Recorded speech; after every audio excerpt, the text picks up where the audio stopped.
Welcome back to the series where we take a look to EUIC, Temporal Forces post-rotation.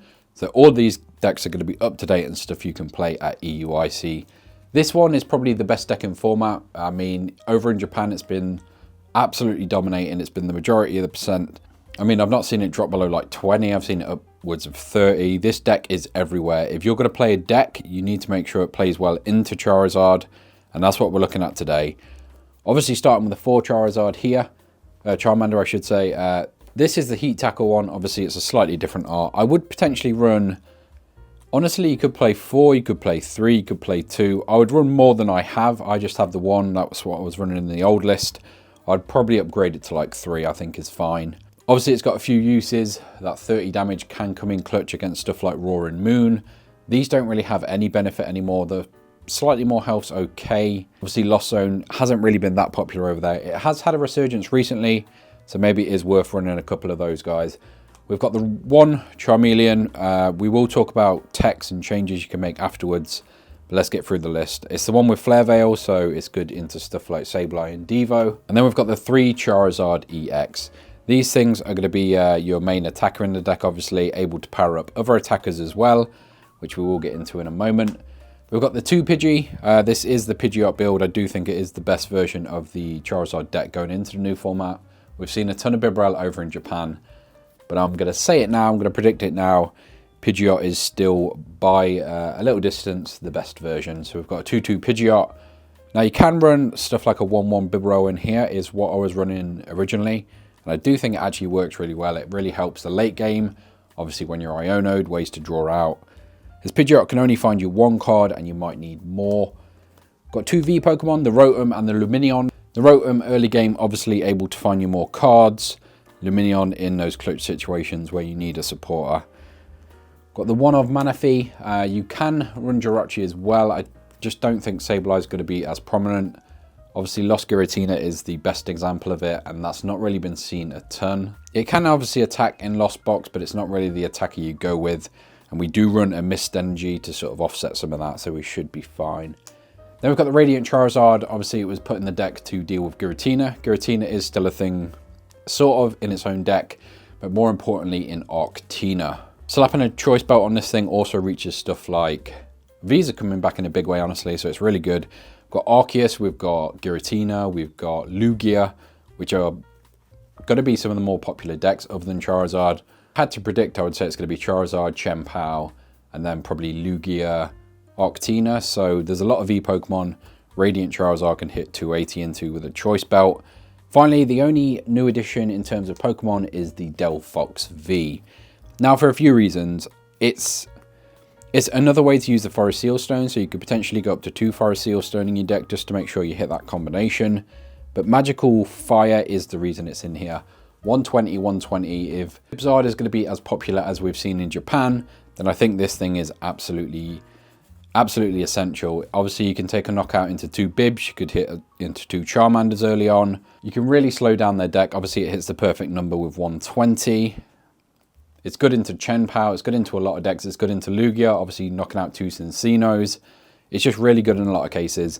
And I think this might be the time, if ever, for Delphox V. Now, in terms of supporters, I've gone to the 4 Iono. Now, I did run 3 of these previously and 4 Arven, but we've gone down to 3 Arven. You could potentially go back up to 4. We have got a few techs in here that aren't necessarily the sort of predictions of what the metagame is going to be, so I don't mind the 4th Arven making it slightly more consistent. If you go to the 4th Arven, there's a few other cards you could add, like Heavy Ball. Obviously, with the 4th Arven, able to search that out a little more often because we've got a ton of one-of Pokemon. Nice finding Charmanders, Pidgeys, so I don't hate that at all. Obviously, Arven's there early game to find our Buddy Poffins and also the Forest Seal Stone on our V Pokemon. Rotom isn't as essential. Well, I say it's not used as much as in the previous versions. Obviously, no VIP pass anymore, so I think the Arven's slightly less useful.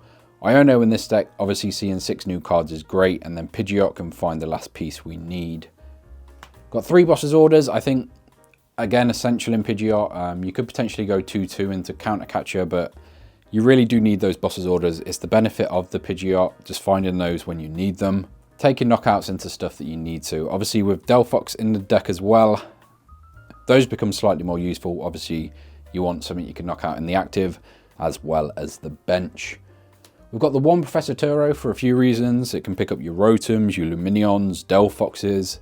You can even remove a Charizard from play if it's damaged, or maybe a Pidgeot just so they have to attack into your Charizard. But mainly it's in there for the control matchup. Obviously you don't really want to start like Manaphy or something and be stuck. So it gives you an option into control. I think it's still a losing matchup, honestly, but it helps in a ton of other situations. It helps your mobility. Obviously Radiant Charizard is another thing that can be stuck in the active in the early game, not being able to power it up as efficiently. Obviously for Buddy Poffin, I don't think there's any arguing that. You constantly need your Charmanders out, your Pidgeys, even your Manaphy. It's a good way to find it.